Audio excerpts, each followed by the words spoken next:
बाबा आई कुठं गेली सांगा मला, सांगा. मी बोलून आणू का आईला? कुठं गेली आई? कुठं गेली? देवा घरी गेली. तुम्हाला आठवण येते आईची? काय करायची आई तुम्हाला? भात द्यायची, पाणी द्यायची, है ना, भाकर. मग इतकी आठवण येते तुम्हाला आईची? डोळे कसा. हाय, हॅलो, नमस्कार मित्रमैत्रिणींनो. तर आजच्या या नवीन व्हिडिओमध्ये आपल्या सर्वांचं खूप खूप स्वागत. तर हे आहेत आमचे बाबा. बाबा म्हणजे माझ्या सासऱ्यांचे भाऊ आहेत. बाबा नमस्कार करा. करा बरं नमस्कार. नमस्कार. तर बाबांनी तुम्हाला नमस्कार केलेला आहे आणि त्यांना आता 55 ते 60च्या दरम्यान त्यांचं वय असेल. आता थोडंसं समजायला लागलेलं आहे. अगोदर बऱ्याचशा गोष्टी त्यांना काहीच समजत नव्हतं आणि सगळे त्यांना बाबा या नावाने हाका मारतात. त्यांचं नाव आहे भास्कर, पण त्यांना त्यांचं नाव देखील माहिती नाही. त्यांचं नाव भास्कर आहे म्हणून. त्यांचं काय नाव आहे बाबा तुमचं? बाबा यांचं नाव आहे. आणि माझं लग्न झालं त्यावेळेची मी तुम्हाला गोष्ट सांगते की बाबा, माझं लग्न झालं त्यावेळेस मी 2-4 कलहऱ्या माझ्यासोबत होत्या आणि सगळे त्यांना घाबरत होते. पण माझा काय असा खास असा परिचय त्यांना किंवा अशी ओळख त्या टायमाला झाली नाही. पण त्यानंतरून माझी त्यांच्यासंग ओळख झाली. तर मी माहेराला जाऊन परत एकटीच आले. पण बाबा माझ्याकडे सारखं बघत राहायचे आणि मला तर त्यांची खूप भीती वाटायची. असं वाटायचं की हे वेडे येतं, हे हाणतीन का, मारतीन का, काहीतरी बोलतीन का. पण त्यांनी असं कधीच केलं नाही. ते खूप प्रेमळ होते. पण बघत राहायचे. मी सगळं माझ्या सासूबाईंना सांगायचे, ते माझ्याकडे बघतात. ते म्हणायचे काय नाही करीत, तर तिला घाबरूच नको अगं, ते लहान मुलांसारखी बुद्धी त्याची. किंवा माझ्या मिस्टरांना सांगायचे की यांची मला खूप भीती वाटते. आणि बाबांची अवस्था अशी होती की बाबांचे हे जे कपडे आहेत ना, ते आंघोळ वगैरे काहीच करत नव्हत्या. माझ्या सासूबाईच कधीतरी त्यांच्या मागं पळून त्यांना आंघोळ घालायच्या. शेतात कामं राहायचे, त्याच्यामुळे त्यांच्याकडे विशेष असं लक्ष द्यायला कुणाला असा टाइम नव्हता. त्यांची आई त्यांच्यावरच होती, म्हणजे त्यांचं सगळं करायची आई. पण तरी त्यांच्या हातून सुद्धा ते आंघोळ वगैरे काही करत नव्हते. माझ्या सासूबाई त्यांना असं 7-8-10 दिवस मिळून आंघोळ घालायच्या. पण ते कपडे वगैरे काही काढत वगैरे नव्हते. त्यामुळे कपड्यांना काय व्हायचं, असं मातीचं प्लॅस्टर यायचं. आणि बाबांचे कपडे इथपर्यंत बायांचे शर्ट असायचे आणि इथं टोपी असायची, केस वगैरे टक्कल असायचं आणि इथपर्यंत बायांचे कपडे आणि पूर्ण कपड्याला प्लॅस्टर मातीचं. असं बाबांचंही होतं. खायला प्यायला ते खायचे. आणि बाबा काम काय करायचे, तर बाबा त्यांच्या चुलत्यांबरोबर शेतात गुरं घेऊन जायचे. 2-4 शेळ्या, 2 गावरान गाया अशा होत्या आणि चुलते सांगायचे तशा पद्धतीने ते हाणायचे, म्हणजे गुरं वळायचे आणि मग घरी यायचे. आणि बाबांना माझं लग्न झाल्यावर खूप आनंद झाला की आपल्यासारखंच कुणीतरी लहान ह्या घरात आले असं त्यांना वाटायला लागलं. पण मला त्यांची भीती वाटायची. नंतरून थोडे दिवस गेल्यावर मला पण त्यांची सवय झाली. मला काही त्यांची भीती वाटत नव्हती. बाबा माझ्यासाठी काय करायचे ते तुम्हाला सांगते. बाबा गुरांकडे जेव्हा जायचे तेव्हा मी घरी असायचे ना, आणि मग बाबा माझ्यासाठी, आमच्या इकडं काकड्या वगैरे बरेच लोक करतात ना, त्याच्यामुळे मग असे खिरा काकडी अशी भरपूर जाड भोपळ्यासारखी जाड काकडी माझ्यासाठी घेऊन यायचे. आणि तेव्हा आमच्या भागात एवढी काकडी नव्हतीच म्हणलं तरी चालेल, असायची. पण बाजारच्या दिवशी थोडं तुरळक प्रमाणात भेटायची आणि ती काकडी बाबा मला आणून द्यायचे. मग मला जरा लळा लागला बाबांचा, असं वाटलं हे मला जीव लावतात गड्या. मग रोज काकडी आणून द्यायचे. मग मी ती सोलायचे वगैरे, बारीक पीस करायचे, खाऊन टाकायचे आणि बरं वाटायचं मला एकंदरीत. आणि त्याच्यानंतर बोराच्या दिवसात बाबा एवढे असे बोरं वगैरे काही जे असेल ते मला घेऊन यायचे. बोराच्या दिवसात बोरं घेऊन यायचे, चिंच आणायचे कुठून तरी, जसे वेगवेगळे कुणाच्या शेतात जे सापडून खायचं ते आणायचे. कुठं हरभरा असल्यात हरभरा, असं वेगवेगळं घेऊन यायचे. आंबे, जरी चांगल्या क्वालिटीचं फळ त्यांना घेऊन येताना आलं तरी ते काय कसलं तरी त्यांना सापडन तसं ते फळ मला घेऊन यायचे. आणि अशा पद्धतीने बाबा मला खूप जीव लावायचे. त्यानंतर हळूहळू बाबात देखील बदल होत गेला. बाबाचे प्लॅस्टर असं झालेलं आहे आता आणि खूप बाबात बदल झालेला आहे. आणि बाबांना पहिलं बोलता येत नव्हतं आणि बाबा फक्त खायचे प्यायचे गुरांकडे जायचे. पण आज आमचे बाबा आमचं घर राखतात, गड्यानं घालू ते धुयाचे कपडे. घर राखतात. आणि घरी असं आम्ही बाबांच्या जीवावर घर टाकून जातो, तर बाबा घरी कुणालाही येऊन देत नाही. म्हणजे कुणाला गुणी जरी उचलली ना तरी लगेच दगडाने आणायला सुरुवात करणार किंवा उचलून देणार नाही. आणि जर समजा आसपासच्याच परिसरातले असलेले ओळखीचे जर लोक असतील तर ते काय करतात, नेऊन देतात एखादी वस्तू. पण ती लगेच आम्ही घरी आल्याला सांगणार, ह्या माणसाने अशी अशी नेली. त्यांची भाषा तुम्हाला काही कळणार नाही, पण ते त्यांना जर माहिती नसलं म्हणायचं असलं ना तर ते म्हणते मी आयनू. असली जरा वेगळी भाषा आहे बाबांची आणि ती आम्हाला चांगल्या प्रकारे कळते. आणि नंतरून मला मुलं झाल्यावरती मला खूप भीती वाटायची. जवळ मुलं आतरुणात होते तेवढं त्यांनी कधीच उचलले नाही, फक्त लांबून लांबून त्यांच्या संग खेळायची. पण जेव्हा मुलं रांगायला लागले ना आम्हाला वाटायच्या पाड्याने तू पटकन उचलून घ्यायचे की पटकन गोल भिंगावणार, वेगवेगळ्या पद्धतीने त्यांच्या संग खेळणार आणि मग पटकन उचलून घ्यायचे. पण जेव्हा आतरुणात होते त्यांना कळत होतं पण बोलता येत नव्हतं की जेव्हा झोपलेलं बाळ असायचं तेव्हा ते उठवायचे नाही, झोका द्यायचे बाळांना, खूप जीव लावायचे माझ्या बाळांना. आणि त्याच्यानंतर मुलं थोडेसे असे वर्षाचे 7-8 महिन्याचे रांगायला लागल्याच्या नंतर आम्ही बाबांच्या आणि आजी सासूबाईंच्या जीवावर मुलं टाकून रानात जायचो, माझे सासूबाई मी.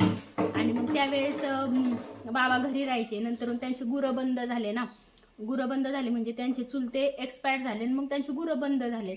मग एकट्या बाबांकडे कसं सोपवणार ना, त्याच्यामुळं गुरं बंद झाले. आणि मग माझ्या मुलांना सांभाळायला आजी सासूबाई आणि बाबा राहायचे. आणि आमचं एकदम डांबरी रस्त्याच्या कडेलाच घर आहे, पण बाबांनी कधीच डांबरीला मुलं जाऊन दिले नाही. खूप जीव लावायचे बाबा, खूप लक्ष द्यायचे. आजी सासूबाई त्यांना दूध वगैरे पाजायच्या, खायला द्यायच्या, पण बाबांचं खूप लक्ष असायचं. आजी घरात जरी काही करत असले तर बाबा खूप लक्ष द्यायचे. अशा पद्धतीने बाबांनी मला खूप साथ दिली. आणि आता माझी मुलं जर शाळेत गेले तर आता पहिलं इथंच मराठी शाळेत जायचे, त्यामुळे काही गावात येणं जाणं होत नव्हतं. पण कुणी काही खाऊ जर आणला तर बाबाला दिल्याशिवाय खात नव्हते. आता माझी मुलगी बाहेरगावी शाळेला जाते, काही खाऊ जर आणलं तर ती 3 प्रकारचा खाऊ घेते, म्हणजे 3 वस्तू घेते. एकच प्रकारचं जरी घेतलं तर 3 वस्तू घेते, एक तिच्या भावाला, एक तिला आणि एक बाबाला. अशा पद्धतीने ते बाबाला जीव लावतात. शाळेतला भात बाबाला घरी घेऊन येतात आणि खूप छान पद्धतीने तेही बाबाला जीव लावतात आणि बाबाही त्यांना जीव लावतात. शाळेत निघताना त्यांच्या पाण्याच्या बाटल्या बाबा भरून देतात, त्यांचं दप्तर गाडीपर्यंत नेऊन देतात. परत गाडी आल्यावरती त्यांचं दप्तर घ्यायला जातात, पाण्याच्या बाटल्या घ्यायला जातात, डब्याची पिशवी वगैरे घ्यायला जातात. अशा पद्धतीने बाबा देखील त्यांना खूप जीव लावतात. आणि एखादी वस्तू समजा जर आम्ही शेजाऱ्यांना जर दिली तर ती ना दिवसातून 10 वेळेस आणायला बाबा जातात. आहे ना बाबा? कोणाकडे जाता? आणि कुरडयांच्या वेळेस जर आम्ही एखाद्याला जर खाट दिली तर आम्हाला भीती वाटते की आता बाबा कुरडया नाही टाकून देऊन खाट घेऊन यावा. म्हणजे असं कुणाला जार वगैरे काही दिलंच तर बाबा त्यांच्या घरातून दिवसातून 4-5 वेळा तर नक्कीच जातात आणि त्यांना म्हणतात आमची वस्तू ये दे. पण आम्ही कुणाची आणली ना ती नाही देत नेऊन. आणि अशा पद्धतीने. आणि बाबांचं काम काय आहे, बाबांना आता एकच काम आहे, 4-5 जनावरं आहेत, त्यांचं शेण सकाळच्या पारी बाबा टाकतात आणि संध्याकाळी टाकतात. एवढं काम बाबाला आहे. आणि बाबा मस्तपैकी जीवन जगतात. बाबांना डायनिंग टेबलवर एक खुर्ची जेवायला आहे, सोफा झोपायला आहे, दिवसभर इथं ह्या खाटावर बाबा झोपतात आणि मस्तपैकी जीवन जगतात. आणि बाबा आम्हाला अशा प्रकारे साथ देतात आणि आम्ही देखील बाबांना खूप जीव लावतो. बाबांचं झालेलं परिवर्तन, बाबा आता 55 वर्षाचे आहे. सुरुवातीला बाबांना काहीच कळत नव्हतं, मन मात्र एकदम सुंदर आणि छान आहे, स्वभाव पण खूप छान आहे. पण वातावरणच तसं नव्हतं. आजींनी त्यांना म्हणजे त्यांच्या आईने कधीच त्यांना घराच्या बाहेर निघून दिलं नाही, त्याच्यामुळे त्यांना जग तर काही कळलंच नाही. पण आता ह्या मुलांबरोबर, माझ्या मुलांबरोबर राहून त्यांच्यात खूप सारा बदल झाला. मुलांचं जर कधी डबा झाला नाही आणि बाबाला जर शाळेत पाठवलं तर पहिले सरांना नमस्कार करणार, आत येऊ का म्हणणार, मग मुलांना डबा देणार, मग घरी येणार. असं बाबांना खूप छान पद्धतीचं वळण लागलेलं आहे. बाबांना आमच्याशिवाय करमत नाही, आम्हालाही बाबाशिवाय करमत नाही. 2-4 दिवस कुठं जर गेले म्हणजे त्यांच्या बहिणीकडे वगैरे जातात बहिणीकडे जर गेलं तर 2-4 दिवसांनी परत बाबा म्हणतात मला नेऊन घाल माझ्या घरी. भैया वाट बघत असन किंवा भैया जानू जर कुठं गावाला गेले तर बाबा लगेच रडायला लागतात, लगेच रडतात. आई कसं रडतात बाबा भैया जानू गावाला गेल्यावर? कसं रडतात, कसं रडतात? आई जानू गेली. म्हणजे त्यांना प्रत्येक माणसाची खूप माया येते. आणि माझ्या सासूबाई दिंडीत गेल्या होत्या तेव्हा बी त्यांना असं वाटायचं कधी येत्या आणि ह्या एकदा.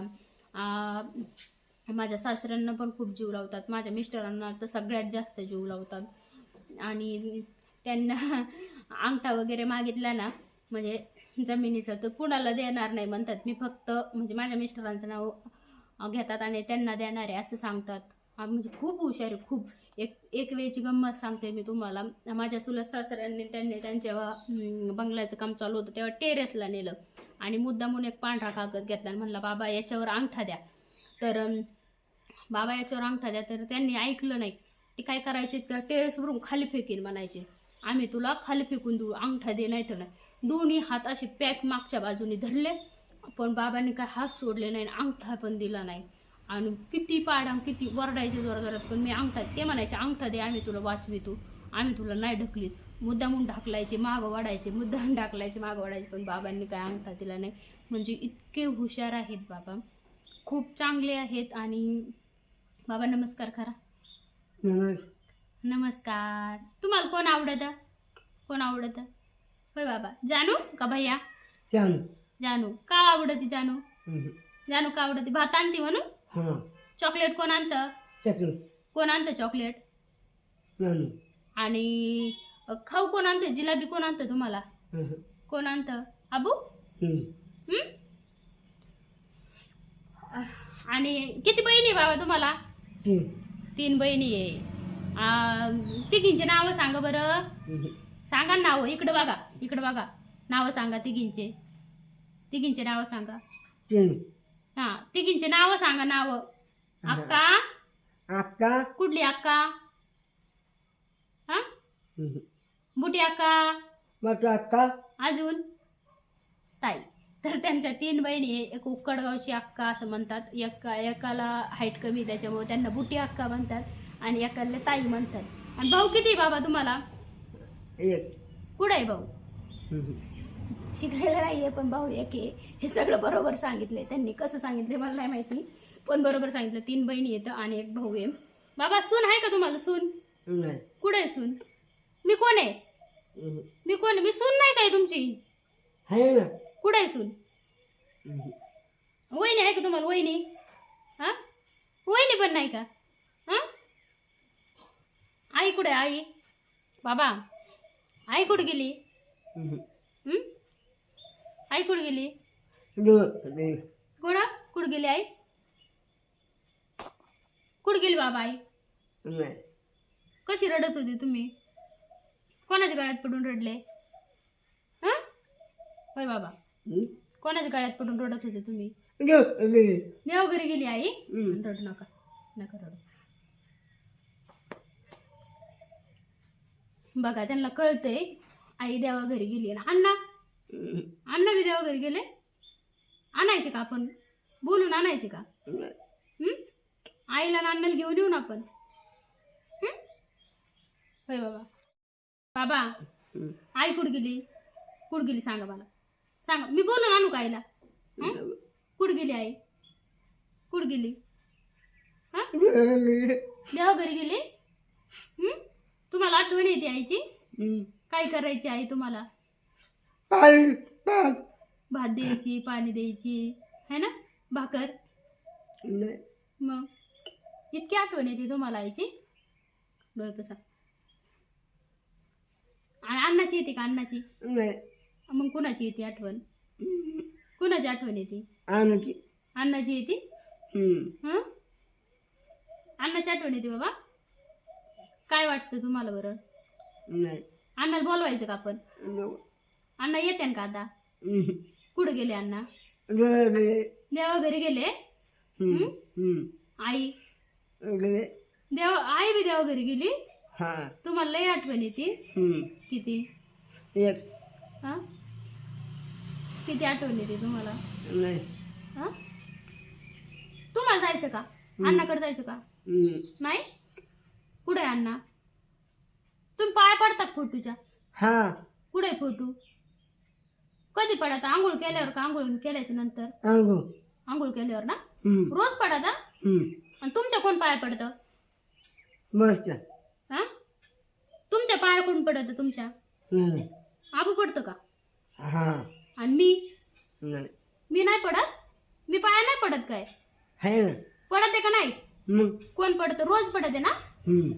आणि आपली आई गेल्यावर तुम्ही कशी रडायचे? कशी रडायचे? हा? हा? का मग गळ्यात पडायचे तुम्ही कुणाच्या बी? होय बाबा. आणि तुम्ही काय केलं नाही गेली? पाणी पाजलं नाहीला?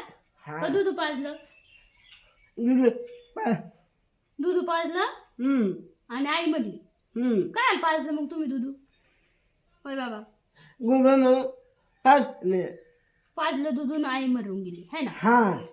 आणि नसतं पाजलं तर कशाला पाजलं दूध आईला? होय बाबा. दूध कशाला पाजलं तुम्ही आईला? तर असं झालं होतं की आईचा जीवच जात नव्हता. आणि ज्यावेळेस आमच्या बाबांचं एक वैशिष्ट्य आहे, ते प्रत्येकाला जीव लावतात, पण जेव्हा माणूस पडतं म्हणजे आजारी पडतं आणि ते झोपलेलं जागेवर असतं ना, ते माणसाला सोडून देतात. त्यांच्या चुलत्याशिवाय एकही दिवस बाबांचा गेला नाही. इतकं जीव लावायचे. त्यांचं नाव गजानन होतं. त्यांना इतकं जीव लावायचं, त्यांच्याशिवाय म्हणजे जसं कळायला लागलं तसं त्यांच्यासोबत राहायचे. पण तेव्हा ते आजारी पडले, एका जागेवर राहायला लागले का, बोला ना काय व्हायला, मग त्यांनी त्यांना सोडून दिलं. अजिबात गेलेच नाही त्यांच्याकडे. परत त्यांचे वडिलांबरोबर तर रोज इतके भारी भांडणं वगैरे, लय मस्त मजा यायची. दोघं एकमेकाला अशी करायची, अशी करायची. इतकी मजा यायची त्या दोघांची, लय मजा यायची, लय म्हणजे एन्जॉय करायचे दोघं एकमेकाला, असं करायचे. पण ज्यावेळेस अण्णा पडले ना, त्यावेळेस बाबा त्यांच्याजवळ आले नाही. म्हणजे एका जागेवर पडले त्यावेळेस काय करायचं ते आम्ही भाऊ करायचो, पण बाबांनी त्यांना कधी तांब्या भरून दिला नाही किंवा आलेच नाही. ते जवळ जे नीटनेटके असतात ना, तर जे काम सांगून ते ऐकतात, पण एकदा झोपलं ना माणूस त्यांच्याकडे येणार नाही. असं आई पडली तेव्हा बी नाही. आणि मग आईला संध्याकाळपासून आईला 2 दिवस घरला लागला होता. आणि बाबाला आम्ही जवळ बोलवायचो, या बाबा या बाबा, तरी बाबा काही येतच नव्हते. बाबा या बाबाला वाईट वाटायचं. बाबा लांब उभं राहून रडायचे. त्यांना कळलं होतं आता आई जाणार आहे म्हणून, कळलं, पण ती काय येईनाच. मग शेवट जायच्या वेळेस म्हणजे पहिले 2 दिवस तशीच परिस्थिती होती आईची, पण आईचा जीव काही जात नव्हता. तर मग आमच्या सासूबाईंनी नाही, आमच्या यांच्या लहान्या बहिणींनी बोलावलं. म्हणलं बाबा ये बाबा ये इकडं. मी पण सांगितलं बाबा जा ना, आईला पाणी पाजा, दूध पाजा असं सांगितलं. तर मांडीवर घ्या म्हणलं, दूध पाजा. तर बाबांनी मांडीवर घेतलं आणि 1 चमचा दुधाचा पाजला आणि आईचा जीव गेला. तेव्हापासून आमचे बाबा म्हणतात, मी दूध पाजलं आणि आई गेली, मी दूध पाजलं आणि आई गेली, असं बाबा म्हणतात. म्हणजे जीव गुंतला होता बाबांमध्ये. आणि बाबांनी जेव्हा थोडंसं पाणी दूध पाजलं, लगेच आईचा आत्मा गेला. आणि त्याच्यामुळे बाबा असं म्हणतात, बाबा खूप हळवे. रडायच नाही रडणार? कोण जीव लावी तर? आई? आईला भेटावं वाटतं ना? आईचं नाव काढलं तरी रडायला येतं. म्हणजे तसं तुम्हाला सांगते, आई वर्षभर एका जागेवर होत्या, आई काहीच करीत नव्हत्या. पण ज्यावेळेस म्हणजे आईचं काही घेणं देणं नव्हतं, काहीच नव्हतं. पण ज्यावेळेस आई वारल्या ना, त्यावेळेस बाबा सगळ्यात जास्त बाबा रडले. आणि जेवढे पाहुणे आले तेवढ्यांच्या गळ्यात पडून बाबा रडले. बाबाला बोलता येत नाही, भावना व्यक्त करता येत नाही, पण त्यांना रडायला येते म्हणल्यावरती त्यांना कळतच असेल ना. आणि आता सुद्धा आमच्यावर इतकी शायनिंग करतात, काही गोष्ट लागत असली तर आण मला, आत्ताच लागते मला, असं अधिकाराने हिमतीने सांगतात. म्हणजे असं सांगतात, मला आज लागतंय म्हणजे लागतंय, मला अंडरपॅन्ट आणा म्हणजे आणा, किंवा मला माझी खाट घरात घ्या, मला इथं झोपायचंय, मला इथं झोपायचं म्हणजे झोपायचं, मला ही गोष्ट लागते म्हणजे लागते. म्हणजे आम्ही म्हणजे माझे मिस्टर त्यांना खूप जीव लावतात, म्हणून त्यांचं प्रत्येक गोष्ट ऐकतात, म्हणून ते एवढ्या अधिकाराने सांगतात. आणि ते आम्हाला खूप जीव लावतात, माझे मिस्टर, आम्ही सगळे त्यांना खूप जीव लावतो. प्रत्येक गोष्ट अधिकाराने सांगतात. आई काहीच करत नव्हती, पण आई वारल्यावरती बाबा खूप रडले, खूप. म्हणजे जेवायला वगैरे सगळं मीच द्यायचे. पण आई जागेवर होती चांगली वर्षभर. आई काहीच देत नव्हती, तरी पण आईत किती जीव होता बघा. तरी आज आईची आठवण काढली की रडायला येतं बाबाला. रडायच नाही का म्हणून रडादा? रडावं नाही.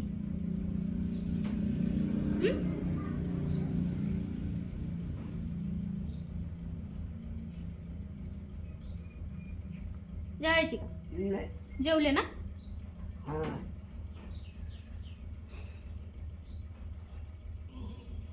तर असे आहेत आमचे बाबा आणि आमच्या बाबाची माझं लग्न झाल्यापासूनची आजपर्यंतची जर्नी. तर तुम्हाला हा व्हिडिओ कसा वाटला आणि व्हिडिओ आवडला तर व्हिडिओला लाईक, चॅनलला सबस्क्राईब करायचं. आणि असेच माझ्या कुटुंबाबद्दल प्रत्येकाचा व्यक्तिमत्व मी तुम्हाला सांगणार आहे. कोण कसं वागतं, कोण कसं जगतं, कुणाची माझा संबंध कसा आहे, कुणाशी माझं कसं पटतं कसं पटत नाही हे तुम्हाला मी सांगणार आहे. बाबा खूप प्रेमळ आहेत. तर चला, रामकृष्ण हरी.